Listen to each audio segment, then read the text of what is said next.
Eh bien, Bachir et mes amis panélistes, je voudrais évidemment intervenir sur ce thème du panafricanisme, mais je pense qu'avant de savoir si le panafricanisme est l'avenir de l'Afrique ou s'il va être une alternative, il faudrait peut-être le définir ce qu'on veut y mettre en ce début du XXIe siècle, quelle perspective stratégique on lui trace et beaucoup d'autres choses. Vous savez que je suis, moi, à l'origine, politiquement, un pan-européiste, c'est-à-dire que j'ai plus de 40 ans de vie politique engagée, et je me suis engagé au départ pour une idée qui était la grande Europe, de Vladivostok jusque Dublin, c'est-à-dire un grand espace continental unifié, dégagé de l'impérialisme américain. J'ai découvert le panafricanisme en Libye au milieu des années 90. Bon, c'est Kadhafi qui m'a conduit à cela. Moi, j'ai amené en Libye mes idées, qui étaient celles de la géopolitique des grands espaces, qui étaient celles de faire de la Méditerranée une mer d'où les puissances étrangères, les Américains, soient expulsés. Et Kadhafi, lui, m'a fait découvrir ce panafricanisme qui, avant, n'était pour moi qu'une définition de dictionnaire. Et j'ai découvert en fait un grand mouvement qui était en fait le jumeau idéologique de mon pan-européisme. Parce que les aspirations, la volonté de faire un grand continent libéré de l'impérialisme, c'est la même chose. Simplement, le pan-européisme, lui, il existe depuis la fin du XVIIIe siècle. Il y a deux grandes figures qui l'ont marqué au début du XIXe siècle. C'est le grand génie Victor Hugo, qui a été le chantre des États-Unis d'Europe, qui ont influencé aussi bien Lénine que Trotsky ou Marx.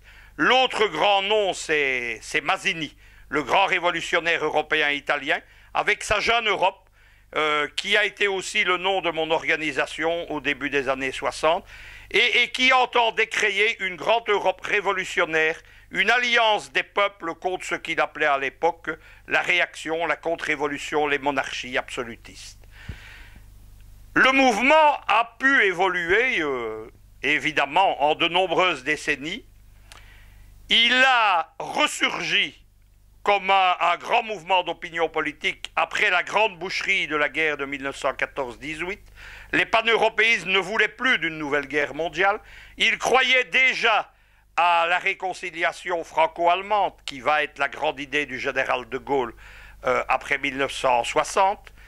Et malheureusement, l'idée a dérapé, est arrivé le retour des ultranationalistes, des fascismes, les mêmes qui actuellement sont à l'œuvre en Ukraine par exemple. Ça a été le temps d'Hitler, ça a été la Seconde Guerre mondiale, ça a été l'extermination de nombreuses populations. En 1945, l'idée européenne est arrivée presque naturellement, c'est-à-dire que là, ils ont dit cette fois plus de troisième guerre en Europe. Il y a eu le mouvement qui a conduit, au départ de l'économie d'ailleurs, qui a conduit à la communauté économique européenne, la CE, au départ d'une alliance économique de 6 pays, dont la France, l'Allemagne et les pays du Benelux, sur le charbon et l'acier. Rappelez-vous, vous panafricanistes, ça. C'est-à-dire que le mouvement pan-européen ou l'Union européenne n'a pas commencé avec la politique. Il a commencé avec de l'économie pratique, avec des échanges douaniers et industriels. C'est ce qui s'était déjà passé au milieu du XIXe siècle, lorsque la Prusse a pris la tête du mouvement d'unification allemande, a lancé une union douanière qu'on appelait le Zollverein, avec le plus grand des économistes qui a créé ce qu'on appelle le nationalisme économique, c'est Friedrich List, et c'est de là qu'est surgie l'unification allemande au moment de la guerre de 1870 contre la France. Donc l'Europe a suivi le même chemin. Les idéologues allemands, dans ceux qui ont été les précurseurs de ce qui va devenir l'Union européenne, étaient importants. Ils connaissaient Friedrich List notamment. Et puis est arrivée la CEE, et puis l'Union européenne. Mais dès le départ, il y a eu un péché originel, comme dirait la Bible, pour justement ce processus européen. Ça a été que les militants européens, comme Schuman par exemple, qui au départ était un agent des Américains, ont accepté le parrainage des États-Unis et de l'OTAN pour construire l'Union européenne. C'est, et je reste dans mon parallèle, c'est ce que certains vous proposent actuellement. Une Union africaine, mais qui serait un peu tenue en contrôle par les Occidentaux et par le Fonds monétaire international. Et on en arrive à la tragédie ukrainienne aujourd'hui. On en arrive avant celle-là, il y a 20 ans, à la tragédie yougoslave qui se ressemble. On voit cette grande Europe qui promet la paix, qui dit grâce à nous il n'y a plus de guerre en Europe. On la voit, il y a 20 ans, organiser le démembrement de la fédération yougoslave, reconnaître ce qui va conduire à 5 ans de guerre terrible, la Slovénie et la Croatie. Pire encore, on voit cette Europe, ces pays européens au sein de l'OTAN, aller pour la première fois depuis 1945 porter la guerre et bombarder une capitale européenne, Belgrade. La décadence du processus européen va continuer et elle en arrive à ce qui se passe en Ukraine aujourd'hui où l'Union européenne est simplement devenue ce que j'appelle moi le NATO-land, c'est-à-dire le bras armé de l'OTAN. Je ne crois plus à un avenir du processus de l'Union européenne. Là, beaucoup d'experts en Russie ou en France n'y croient plus non plus. C'est la raison pour laquelle, et après je vais en revenir au panafricanisme, nous proposons cette alternative, c'est-à-dire cette Europe unifiée depuis Moscou, au départ de la seconde Europe que Vladimir Poutine est en train de mettre en place avec ce qu'on appelle l'union douanière, mais qui va devenir l'espace économique eurasiatique en 2015.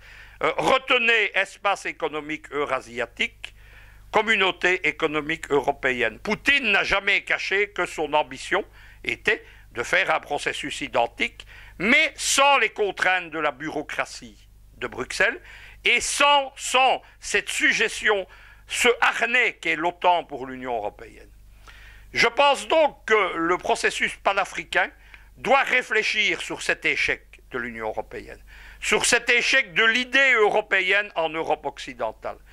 Il faut savoir que cet échec est global et que, à part mes amis et moi-même, personne n'a proposé une alternative. Il faut réfléchir à ça. Il faut aussi réfléchir sur le fait que l'Union africaine n'est pas actuellement, malheureusement, doublée d'une union économique panafricaine. Moi, je pense que la clé de départ, c'est que pas tous les pays africains, mais un certain nombre de pays africains développés se lancent dans un ensemble économique. Ne nous trompons pas, je ne parle pas de ces unions régionales qui existent, CEDEAO, etc., qui ne sont que des mini-Afriques, mais qui ne correspondent pas à ça. Ce que j'appelle un espace économique, c'est quelque chose qui ressemble à l'Union européenne, et pas nécessairement avec des pays qui se touchent, ça c'est pas nécessaire. Et je pense qu'il faut qu'un pays prenne l'initiative de cela, et je vais encore le répéter, il faut un pays qui ait une position panafricaine forte, et actuellement, il n'y a que le président de Guinée équatoriale.